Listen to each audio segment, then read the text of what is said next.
Everyone, one more, so enjoy it, and then we're going to head out of here.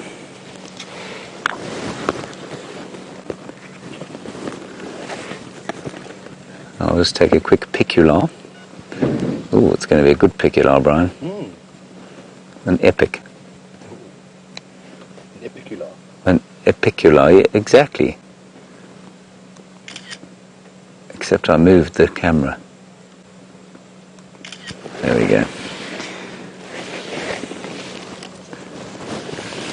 Are you also taking a picular, Brian? No, just a regular photo. Okay. Shame.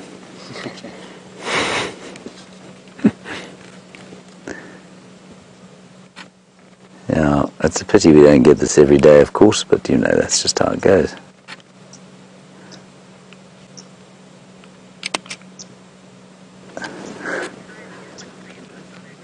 And it is wonderful the way Karula's kind of draped a protective hand over her cub.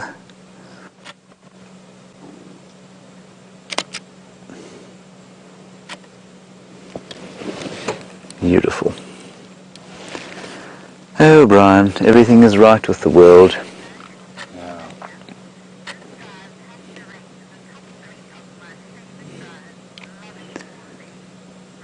Yeah, Rebecca, I agree with you. You say this drive must rate one of your favorite drives.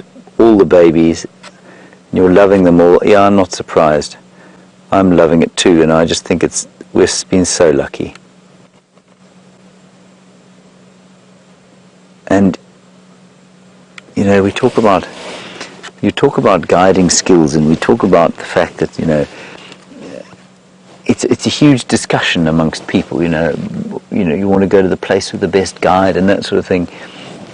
Of course, any idiot can make a sighting like this seem absolutely astounding. And it's funny how we get home after a sighting like this and we think, wow, we did such a great job.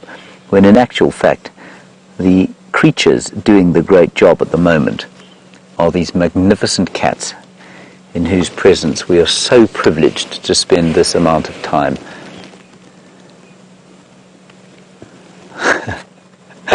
And it just gets better and better and better. Ah, wow.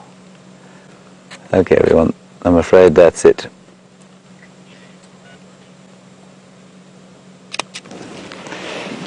Okay. Whew. Do we have to go? I think we have to go, Brian. Okay, everyone, let's go across to Jamie, see what she's doing. I'm going to leave these chaps, and off we go.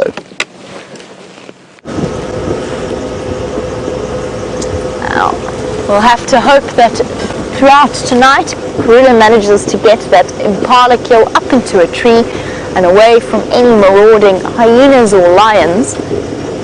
While you've been with James and the leopards, we've been trying to see if another spotted cat hasn't decided to come back onto Cheetah Plains from the Kruger National Park, where their tracks went off yesterday. Now, judging by the speed that a vehicle just drove past on the southern side of our boundary, I think it's safe to say that I'm guessing that those cheetah decided to go north, to go south, just outside of our traverse area. So we'll have to continue on the search for them tomorrow morning on the sunrise safari. I'm just going to try and get to an open area a little bit quickly because the sky is looking absolutely spectacular. We're about to come to a nice spot to have a look at it. I think we'll miss the last moments of the sunset, but we'll get the remaining colors.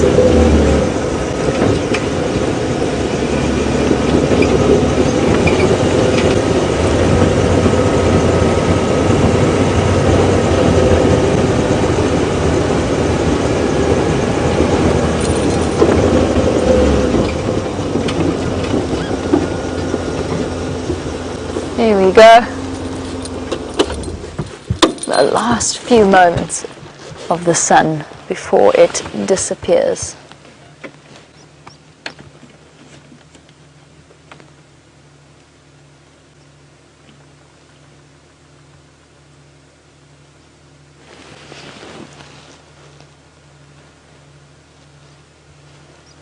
Beautiful.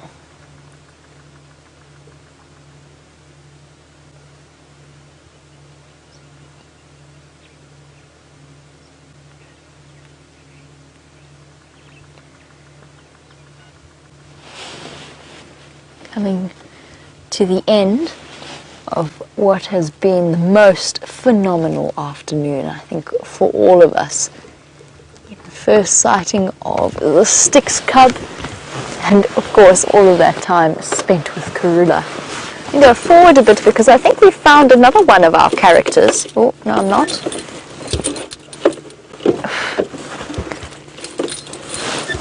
Rusty's key won't turn.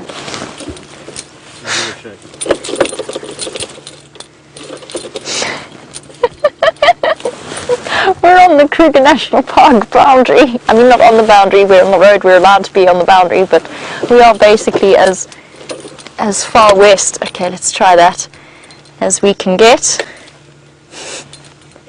I'm going to try and figure out what's happening with our key. While I do that, James has found some zebra for you. That is so deeply unfair. Of all the people to have a bum car, and 2 in a row, Jamie's the last one who deserves it. And of course, she's also, luckily, the most mechanically minded. Leo Smith and I, utterly hopeless when it comes to trying to fixing cars. She's not too bad, so with any luck she'll be mobile again fairly soon. We are obviously with a herd of zebra, and I don't know really where they were just across the road, but they seem to be spread out, quite a few of them here, and there's another little group coming from the left-hand side. And what's interesting about this is that we seem to be into a state where, much like the elephant herds are concentrating, they're getting quite large. So are the buffalo herds. They're increasing in number, so as small herds join up with each other, as the water concentrates and the grazing concentrates in more and more limited areas, so the herds of animals will become larger as they move sort of en masse between water and grazing. And this is, I mean, I think this is 3 or 4 kinship groups of zebras, so 3 or 4 stallions with their attendant wives and little babies. They're not aggressive with each other, well, unless the males try and sort of take each other's wives, but I mean that's a fairly universal thing, isn't it, Brian? Mm-hmm.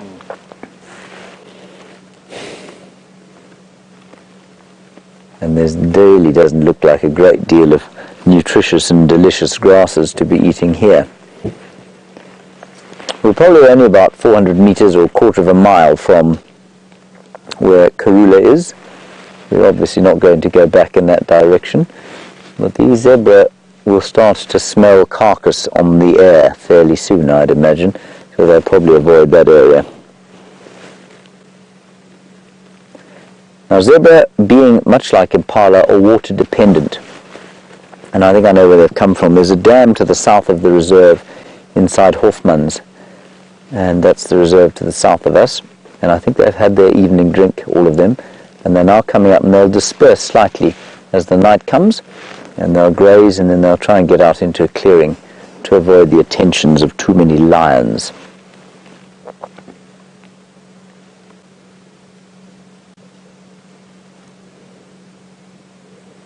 Very nice indeed.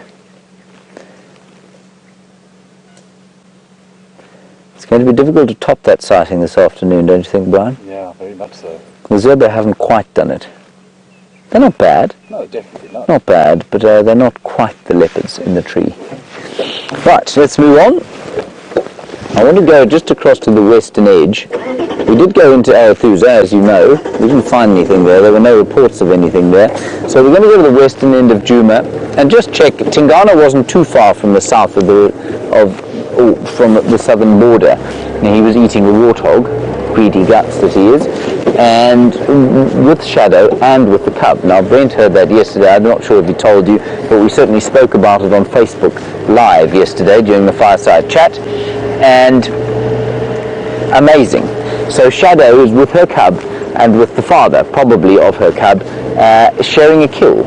And apparently, as Brent says, Tingana used to be slightly famed for eating his own offspring.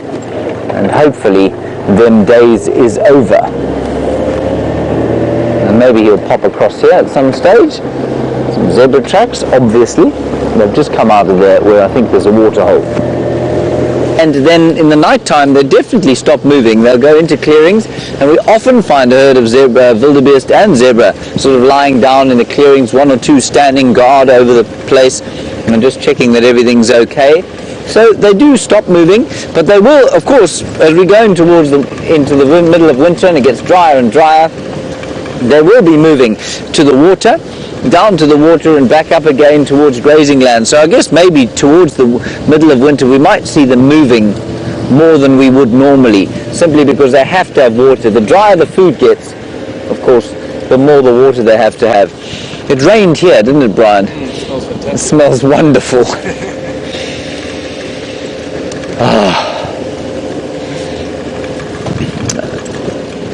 Right, Jamie Patterson, mechanic extraordinaire amongst her many, many talents, is moving.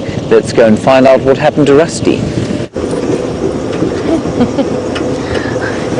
We are indeed moving, and it was not me that managed to fix this problem. It was in fact Willem, who somehow has a magic touch. Now, I'd actually reached the point of despair. Now, I'll finish the story, because it is quite a thrilling tale. Maybe just go and pass Mike by and say hello.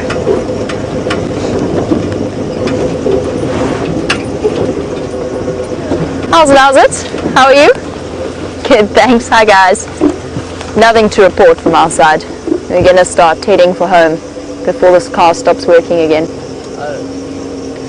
Yeah, just touch and go. Yeah, you know how it goes. Safe trip home. Thanks very much. You get there. All right. So do we. Thanks. Okay. Cheers, guys. Mike, one of the guides from Cheetah Plains.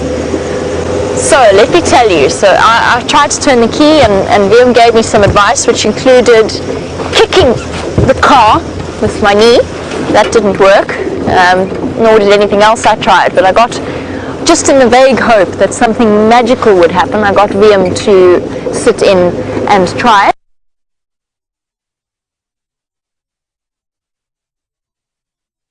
And he got it working, which I have to tell you, only serves to reinforce my theory that Willem is in fact either a Mensa genius or in fact a secret agent. I've been thinking about this for some time, and I think he might actually be a secret agent. And now that it's out in public, I absolutely can't die under suspicious circumstances, even if I have figured it out. What about with the protection? You just do like cover. Oh, that's a good point. If you're so Willem might, third option, Willem might be in witness protection, at which point I have blown his cover. I'll leave you to ponder that as much as I am, because I'm having to give that one some thought as well. What this does mean is that unless something absolutely amazing happens to cross my path, a leopard perhaps, a cheetah, a serval, a wildcat, a caracal, a honeybat, okay, you get the idea. If something relatively unusual happens to stop in my path, then I will stop the vehicle and run the risk of it never starting ever again. If on the other hand it doesn't, I'm going to keep heading in a straight line just to get a little bit closer to home in case that happens again. There's nothing like that sinking feeling in the pit of your stomach when something goes wrong and you just know it's gone very wrong. I will say now that this ignition system, I'm so glad that the mechanics left yesterday and went on back to Pretoria. We were thinking about hot wiring the car as well. I think both of us can hot wire Land Rovers, so we would have had that solution at least. Anybody can hotwire like that. Liam says, well, anybody can hot wire a Land Rover. Fair enough. Okay, pay attention to where we're going for a second, sorry. Let's go this way. Take the road less travelled, much greater chance of seeing something.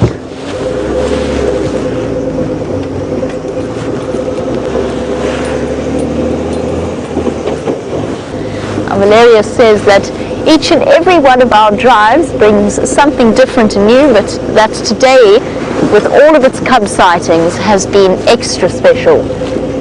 And the fantastic thing about it is that we've got so much to look forward to in the future.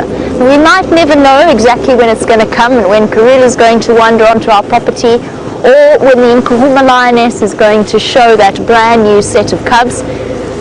But it's just so comforting, not even comforting is the wrong word, it is just so exciting to know that we have so much more to look forward to and so many more moments like this. And I think that's what it makes Safari Live, it's the magic of Safari Live, is the fact that you're watching it as it happens, as everything unfolds.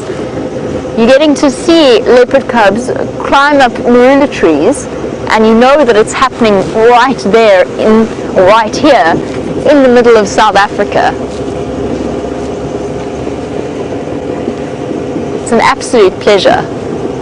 I must say, I'm going to go home grinning from ear to ear, because I've been extra specially lucky, because I've had leopard cubs and lion cubs today, and I'm feeling very, very spoilt.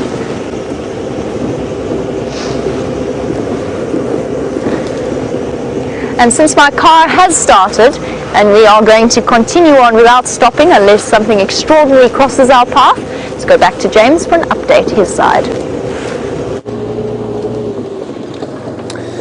Yes, that man Wiam Dorenbraak, he is an interesting fellow, isn't he? And Brian and I were just saying when we found out that he started the car that he could well be a secret agent, and no one would be any the wiser. You'd never suspect him of anything at all.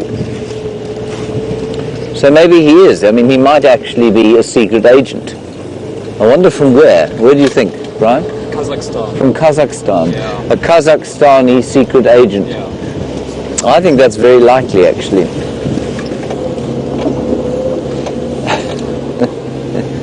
Right, we've come onto the western fringes of this reserve. I know I've done, you know what, I've done exactly what I'm about to do now 100 times.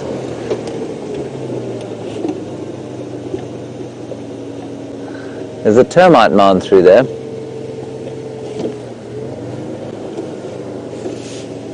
Hang on. Hang on. No ways.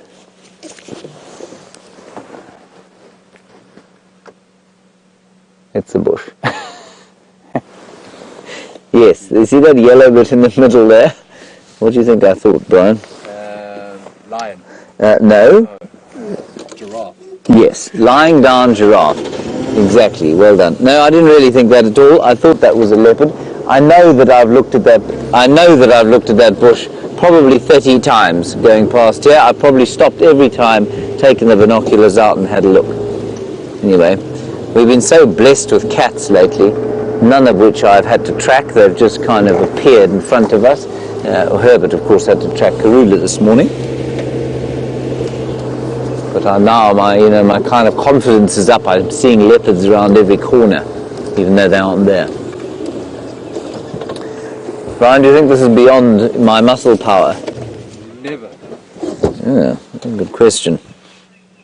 Tony, you want to know how my skeleton puppet is coming along. For those of you who don't know, what Tony's talking about, yesterday we collected the nyala that was killed by Tingana and then eaten by the two Birmingham boys. And Tony, you want to know how he's coming along? Well, we put him... No, I'm afraid I think this is beyond even me, Brian. How light it was though when you moved it. Yes, it's not very light at all, Brian.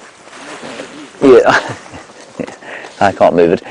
Tony, we put it actually in a specially designed sort of, what would you call it, a container that the landowner here has got, and it contains a whole lot of beetles, and those beetles are carrion-eating beetles, and we're hoping that they will clean the thing in time for our TV show, so that we can put him in the tent and examine him.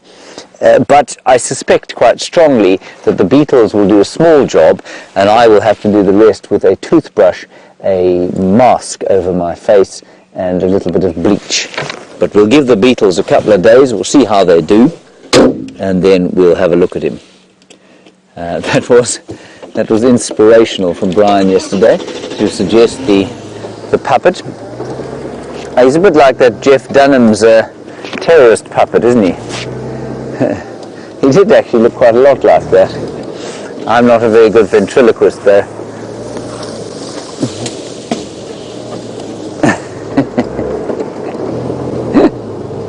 Right, we're coming into the clearings. We'll just see if there's anything going on there. Perhaps the odd lapwing having a sundowner. Get my spotlight out. I must confess, I have a distressingly poor spotlight technique, and I was watching Yanni and, well, not Joffers the other day. We had someone in for interview, one called Yanni, and Yanni just turned on her spotlight and she started spotting away, and when she turned to the camera she remained spotting away. It was brilliant. I, of course, can't do it. Spotlight goes all over the place. Now, the birds, the very last birds of the day will be what you can hear there. That's the fork-tailed drongo, everyone. I don't know if he'll be there for long, but they come out into the open areas onto the roads so often. There he is, you can just see him there. There he is. They go out onto the roads for some reason as it gets dark, and there they sit and they sort of congregate and have a bit of a dust bath and shout at each other and probably pick up the odd insect as well. But they're the very last diurnal birds that you'll hear. Let's go and have a look at the western horizon quickly, the last embers of the day.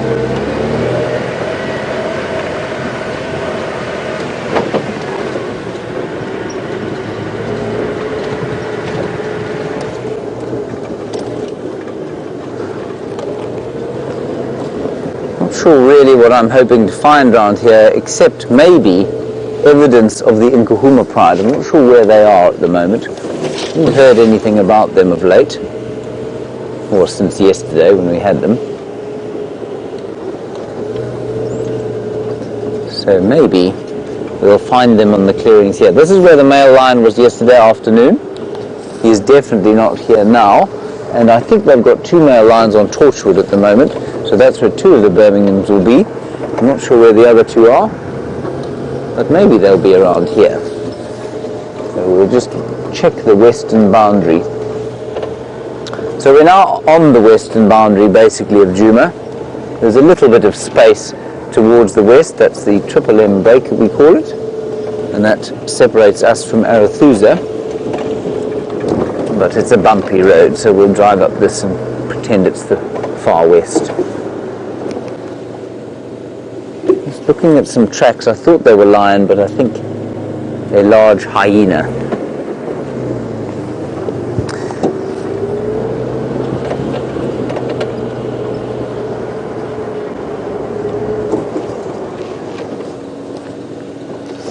What a nice question from Bai Sai in Bangalore, India. Hello Bai Sai, lovely to hear from you all the way from Bangalore, and I hope you continue to watch, and I hope that you keep talking to us. Really good to have you with us. You want to know if the lions of Africa are stronger than the tigers of India? And the answer is no, probably not. A lion is 250 kilograms at its very biggest. That's a really enormous lion. And of course a really enormous tiger can probably be almost 100 kilograms heavier than that. So tigers are bigger than lions, and so therefore they are probably stronger. Now, of course, the answer or the question is often, especially from young men and often young kids, who would win in a fight between a tiger and a lion? And we actually do know the answer to that. We know the answer to that because they were pitted against each other in the Roman circus, in the Circus Maximus, just after the gladiators had been taking each other to pieces. Then they would release lions and tigers to fight with each other. And apparently the tigers used to come out on top, and I'm not surprised by that, of course. With their bigger size, I would expect it, except that a lion is designed to fight where a tiger is not. A tiger, much like a leopard, will probably avoid conflict if it can, simply because if it gets injured, it's a solitary animal in the same way that a leopard is, and if it gets injured, then it won't eat again, so it'll probably die. And I think, if I read it correctly, I must go and check it up again, but I think when if you evened it out by sort of putting 2 lions and a tiger, then the lions would kill the tiger. But one-on-one, tiger used to beat the lion, apparently, in the Roman circuses. Very sick, even for the time, I feel. It's what they call progress, It's what they call civilization. Not very civilized, was it, Brian?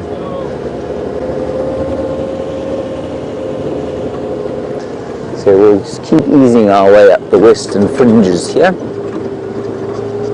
And see if there isn't anything nocturnal to spot into that time of the evening when tracking becomes totally impossible and you start hoping fervently for something, creature of the night, to appear on the road so that you can stop waffling about nothing. Not so, Brian? Yeah, this is true. This is true, yes. Let the waffle begin. No, let the waffle not begin ever. Let us find a chameleon. Yes. Or a bush baby. Or a civet, which I've yet to see here. Although their tracks are all over the road all the time. Well, Aaron, you say now for a civet or a genet. Well, I'd love to see a civet or a genet here. I've seen a few genets, and for those of you who don't know, a civet or a genet belong to the family Viveridae, which you probably won't have heard of, but basically they're quite closely related to the mongoose, although they look a bit cat-like. And they are nocturnal creatures that we see civet tracks all over the road every single morning, but genet tracks, or genets, we see quite frequently climbing in the trees. And Aaron, you say you'd like to see a brown hyena. I'd love to see a brown hyena too, Aaron. Well, let us put it out there into the universe. Maybe we'll be lucky. Of course, one brown hyena was seen here on Safari Live. I think Peter Pretorius saw one some time back. I think almost 7 years ago, if I'm not mistaken. So brown hyenas are unusual in the Kruger, not very common, but they are around.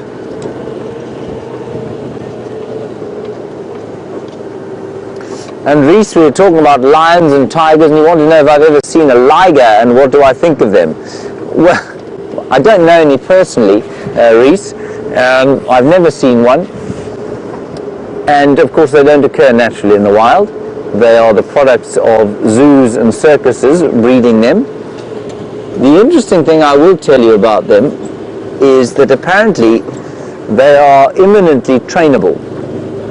They tend to be a lot more docile than either lions or tigers, and I know that once because I spent some time with a big cat trainer who trained big cats for movies, and he said that a liger, many of the lions that you see in films, like he did a film called Ace Ventura, Pet Detective, and there were lionesses in that film.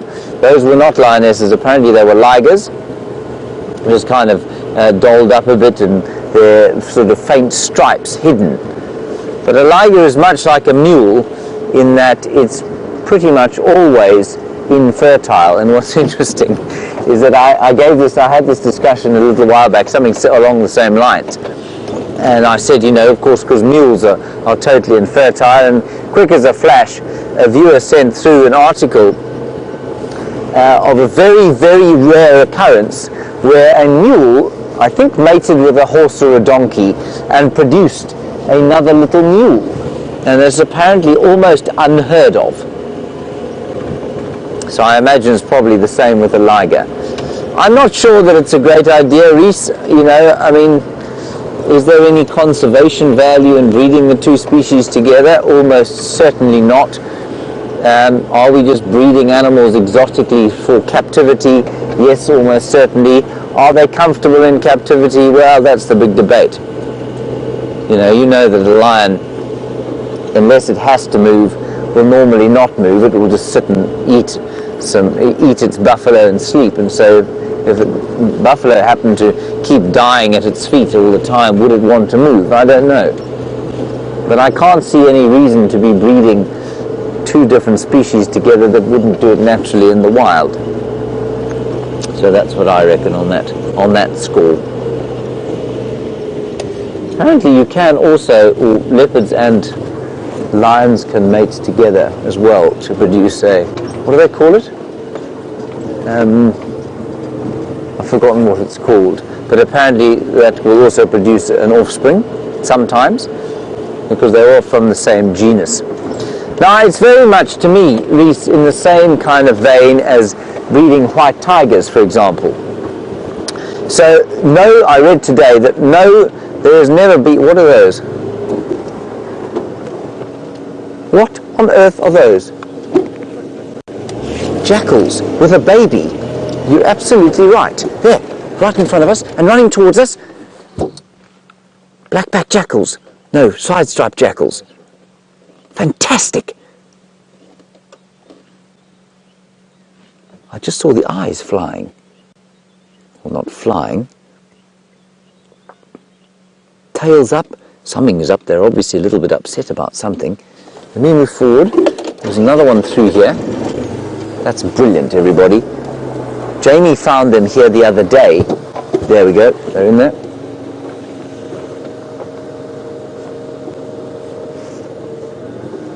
Got one there.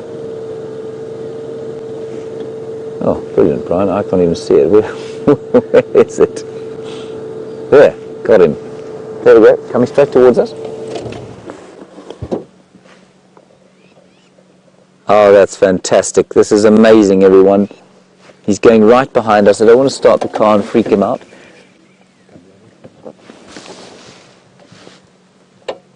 So it's probably a pair with a youngster, except that the tail is so out like that. That's a sign of alarm. And maybe they're chasing each other. Maybe there's a bit of a conflagration. Look, they're chasing this one here, Brian. On the right-hand side, they've gone running off through there with their tails fluffed out. There we go. Here we go. This is unbelievable.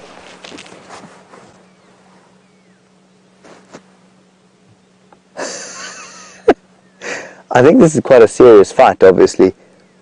I don't know who's who. How cool is that? There's one behind us still. I'm going to just keep looking in there, see if they don't emerge. See if we can hear them. The one behind us is definitely listening. This is a youngster. And the reason I think it's a youngster, it doesn't have the white tip to the tail. So I just don't want to move the car, because they're normally very nervous, and I think the only reason they're not herring away, or this one isn't herring away, is because they were sort of caught unawares and they were so fixed on chasing each other.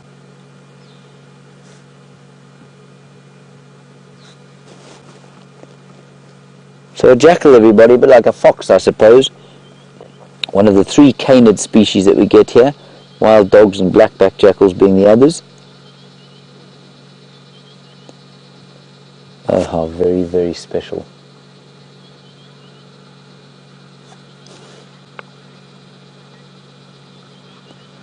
And Rock, you're in Pennsylvania. You want to know if jackals are related to coyotes. Yes, they are, in so much as they're part of the same family. Obviously had to have a dump, because that's just how it is when I watch an animal. But they wouldn't be able to interbreed, I don't think. I think they're much more closely related to wolves. This is too spectacular there. Well, he's obviously spotted or heard the other 2. There we go. Something is going on up there. Should we go forward, Brian? Let's see if we can... Oh, there, I can see the other 2 there. I can see their eyes shining. They've gone to ground.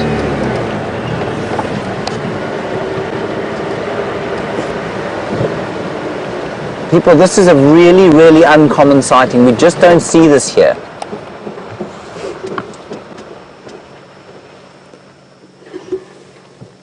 See the tail stuck out, fluffed up.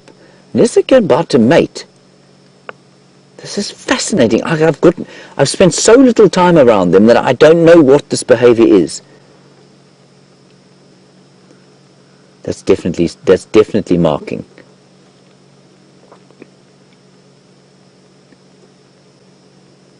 This is awesome. Absolutely fantastic. Back towards us.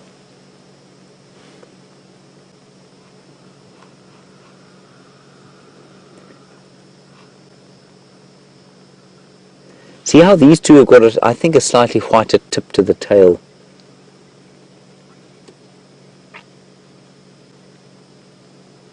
Marking territory, definitely. So I don't think there's any mating going on here, although, and almost impossible to tell which is male and which is female, of course, because they're almost identical in size, and they're very fluffy, of course, around the undercarriage, so it's, as you can get a very clear view behind the tail, you won't know whether they're male or female. Wow, they're still there.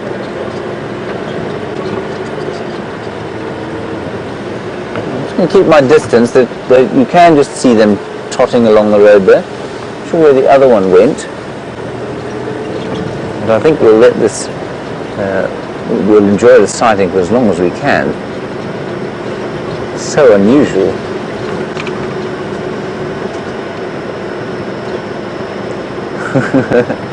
And Valeria, you're absolutely right. You said just when you think we're going to wind down, suddenly we have another spectacular sighting, and in this case the side-striped jackal just up ahead here, Brian. I think I can see them where the spotlight is. There's something in there. It looked like that's where they ran, but see eyes there. There we are. We've got a duiker. I think I've spotted a duiker, everyone. Yeah. Yes. Okay. Right, jackals are gone. We'll turn around and go the other way. Wow! Fantastic. Now, a black-backed jackal, which is the more common species in the country, not so much in this particular area, is exclusively a kind of, known as a cunning and a thieving carnivore, and in all the African folk tales where he's mentioned, he's always mentioned much like the fox is in English folklore, or many of the sort of Western folklore, if you like. And this chap, this is the side-striped jackal, and he's much less of a carnivore. He eats far more in the way of fruit, and it's him and his favour of the jackalberry fruit that gives the jackalberry its name. Right, Jamie Patterson has returned from Cheetah Plains with her secret agent Van Dorenbrock, so let's find out where they are.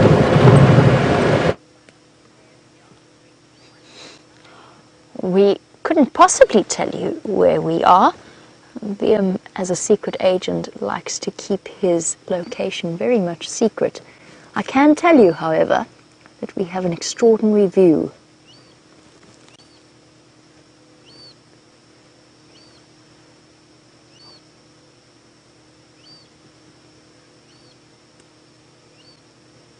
So spectacular. So spectacular, in fact, that I stopped and I switched off. So, everybody hold your breath.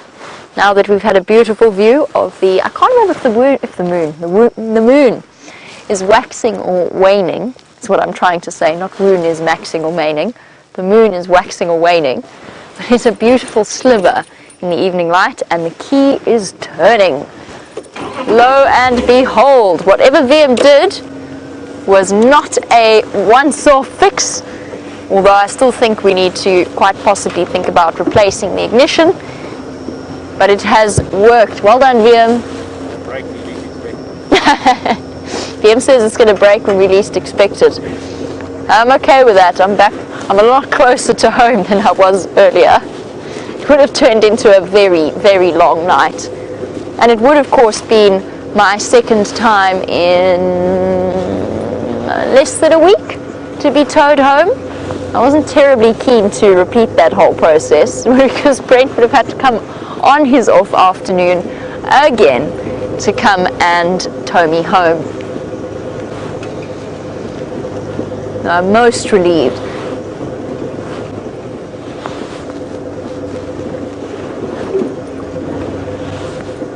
I'm with you, Kat and Tampa. You said the only thing that could top this day off would be an aardvark sighting.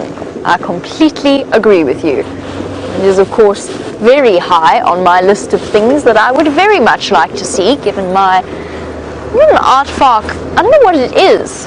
I seem to have some kind of aardvark repellent about me. I've even been on an aardvark capture before and still not managed to see a wild aardvark. And sounds as though, however, James is having the most extraordinary evening because he has a bush baby for you. Oh, can you see it there? Everyone, there's a bush baby in here. I'm just trying to get into a position where Brian can see it. Yeah, I've got it. You've got him. Now, just to give you an idea, of course we know that we prattle on about the fact that bush babies like to eat tree gum in the winter time. Acacia tree gum, so he's in an acacia tree, but he's in a black monkey thorn. Now, a black monkey thorn has got thorns roughly the size of his sort of digits, well, not quite that long, say half the size of his digits. There are multitude all over the tree and all over every branch. And how on earth this little creature can climb around in a tree like this without totally maiming his hands is beyond me. I find it absolutely astounding. You can hear a very cross-crowned lapwing in front of us. There's some clearings up ahead, so maybe there's a hyena or a leopard or a lion wandering through the clearings, but let's just enjoy the bush baby for a little while. See if he moves. See, what he's doing now is he's chipping away at the bark and seeing if he can't find an outlet for the nutritious gum.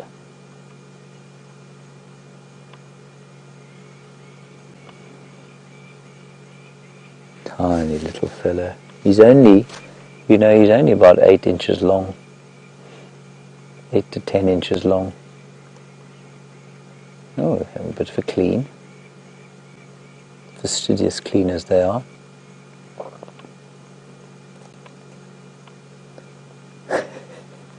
And a scratch.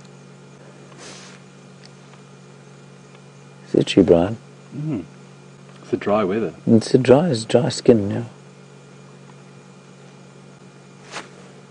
And of course, I guess one of the major reasons for him to be in a tree like this would be because it probably offers some sort of protection from his predators. Jennets would eat a bush baby very happily, so would civets, but they'd struggle to get into a tree like this. He might also be devoured by the odd snake. Now, snakes are also pretty nifty in thorn trees, so it probably wouldn't protect him too much from them, but it might allow him the time to get away if he were to sense a snake.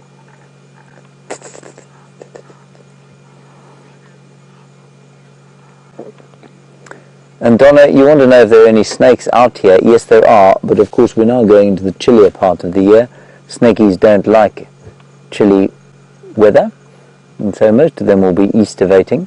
It's also very dry, so there's not... Oh, there we go. Oh, it's so cool to see them move.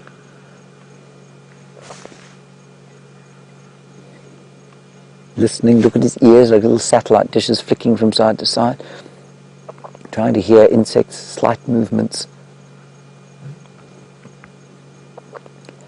And we were talking about, please excuse my stomach growling there, that was not the bush baby, it was me.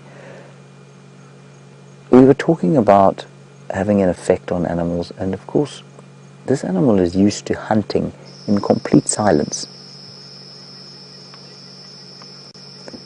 But for the very strange cricket calling behind him. And so even, I imagine, my voice, quiet as it is, will affect his ability to hear things that he might want to eat. Now, I don't think that's going to make a huge difference to his life, but I think it's well that we're cognizant of these things.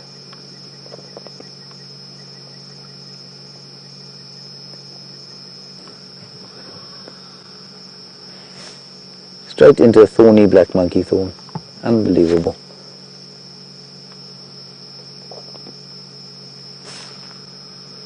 Let's just go ahead into the clearings. Those birds wouldn't have been alarm calling at nothing, so let's just go and look quickly. Connie, you asked, do they revisit favourite gum sites? I'm very sure that they do. They've got sort of a couple of nesting sites within a home range. I don't think they're particularly territorial, but I've no doubt that they will visit favourite gum sites because, you know, for a tree to be weeping gum, I mean, it's not that common. And so, you know, there'll be limited numbers of places where they can get at that very nutritious gum. There's another one in there. I'm not going to stop for it. Now I can see the eyes going. Okay, so it's not that I have extraordinary eyes, but because I'm directly behind the spotlight, I can see what you cannot, and Brian cannot. So if I go, oh look, there's a bush baby, Brian and you will have no idea what I'm looking at, because only if you're directly behind the beam of the light can you see the eyes actually shining.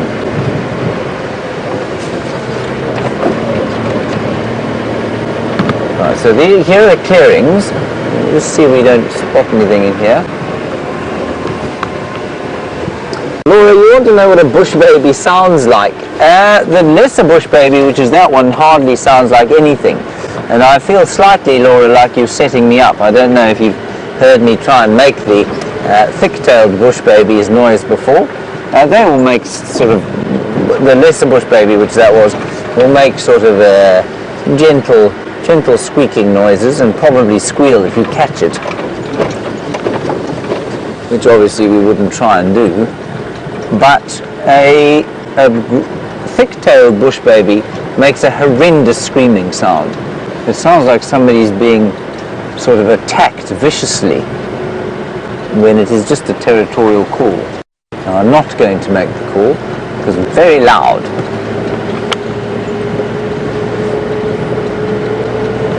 It sounds actually otherworldly. It's a sort of like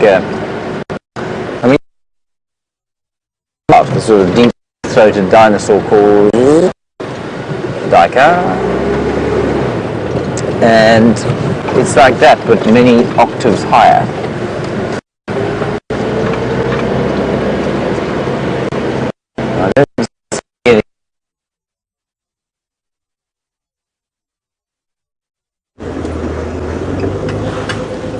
And it seems as though we lost James there, but you are back on the back of Rusty. And for the last few moments of our sunset safari, we're actually heading to where we think that lioness has her den site. Now what I mean by that is not right towards where we think the den site is, but around that general area to see if she hasn't decided to come back out. Now for those of you who missed the sunrise safari, we had a discussion with some of the other guides, and this morning, well, last night, some of the viewers reported seeing a lioness walk across the dam wall. Now, I found her tracks going into and out of, or out of and back into the exact same area, and I'm fairly certain it's that lioness that we saw on that termite mound a couple of days ago unexpectedly. Now, our suspicion is that one of the Nkahuma lionesses has decided to have her cubs just in that drainage line there. And I'm not the only one who thinks so. Taxon and Aubrey agree. And what they've done is they've actually closed that area. In other words, we can't go tracking there or looking for her, which of course we were never going to do, but it is essentially what's described as a negative lock. You don't respond to sightings in that drainage line, you don't track in that drainage line, but we can go and investigate the area around that, because she might be heading out looking for food. When I last saw her, she was looking particularly hungry, like she hadn't eaten in a few days. I suspect that she probably have eaten since then, but you never know. She might need to move out and go hunting as it starts to get dark. Now that's where we're heading, just, you know, because we haven't been spoilt enough this afternoon.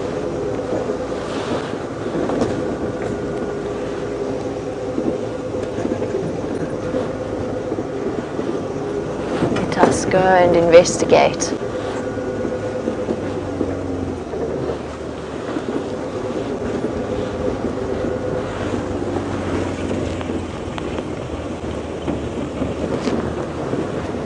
And Gilly, in the UK, you were wondering if anyone had heard of the Pride with the maned lioness. You were saying that you have, as far as you know, they're not in the Kruger National Park area. Now, the maned lioness, who has had several articles about her published, really unusual situation. And it's not even just like a scraggly mane. She's got a proper full mane, like a male lion. It's incredible to see. Now, to the best of my knowledge, she is in Botswana. So she's Botswana based, and you'll probably find that her cubs, there's a good chance that maybe one of her cubs might inherit that very strange genetic abnormality that she has. But we haven't seen them here. As far as I know, I've never heard of it being recorded in the Kruger National Park or the Sabi Sand or any of the surrounding reserves that are open in this area. Let's go through here nice and slowly, just in case she is out. I don't want to interrupt her.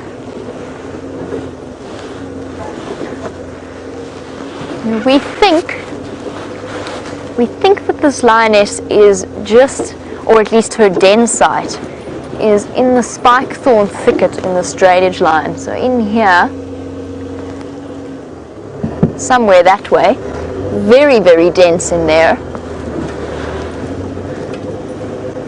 But it makes absolute sense, and James said he's also seen her in the last few days coming out of that area. That seems like we really do have something to look forward to.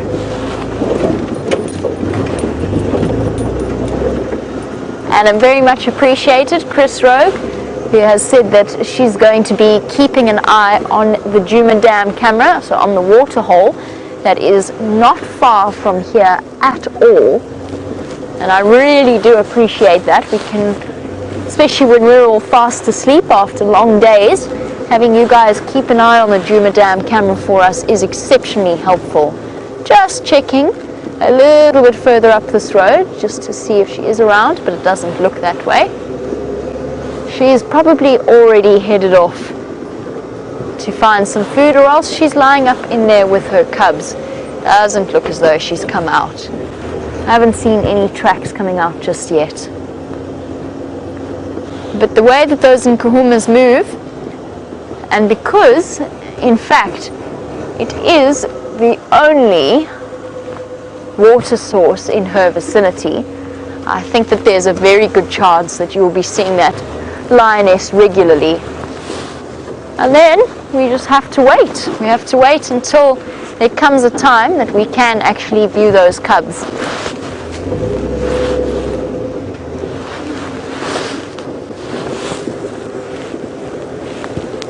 Oopsie. Trying to correct my earpiece and need to correct my driving at the same time.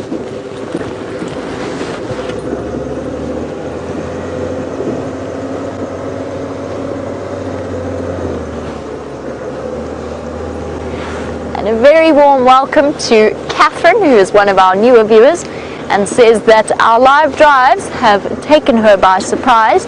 She never thought that she would be so hooked on something like this. Well, it's wonderful to have you, Catherine, and I'm sure many viewers will attest to the fact that not only will you be hooked for one show, but there's a very good chance that you will become, is not my words, described by other viewers as such, you will become somewhat addicted to our live drives and to the stories of the various animals out here in the Sabi Sand.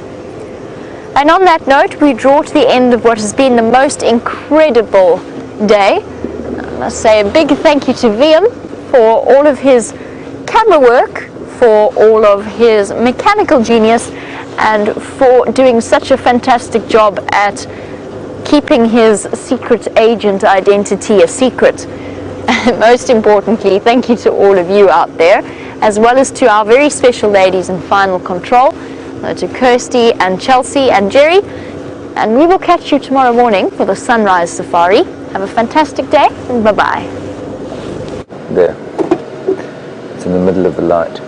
There's a bush baby again, everybody, but it's in some thick foliage. So all you're doing is getting a very beautifully, brightly lit view of a silver cluster leaf with a combretum behind it. I think we'll leave this one, don't you, Brian? You know, we've had a good day. I don't think we need to harass it too much. The wilderness hath blessed us, as opposed to the wilderness has blessed us.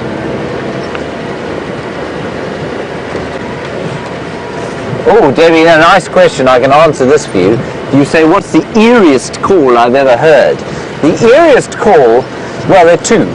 One is a barn owl, which I'll play for you now, and the other is something called a tree hyrax. And a tree hyrax is, well, it's a sort of little animal that lives in a family of its own. And let me just quickly try and find you the call of the barn owl. I don't know if you've ever heard a barn owl calling. I don't know where my phone is. There it is. And you see it? Oh, well spotted, Brian. You've only got 1 minute to try and find you the call of the barn owl, Debbie. Oh, the pressure's unbearable. Owl. Oh, 50 seconds. Oh, nightjars, no good. Barn owl. Here we go. You're listening, Debbie. Here we go. Listen to this.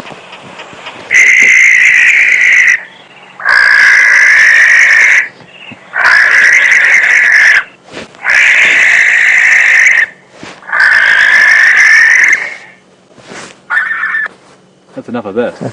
Horrified. All right, everybody, that's it from us today. Thank you, Brian. Thank you, Kirsten. And, well, it was Chelsea in final control. And, of course, to Jamie Patterson and VM Doornbruch, the secret agents of Djuma. Mostly thank you to you. And, of course, Karula and her cubs. We'll see you tomorrow at 6 a.m. Bye-bye. 6:30.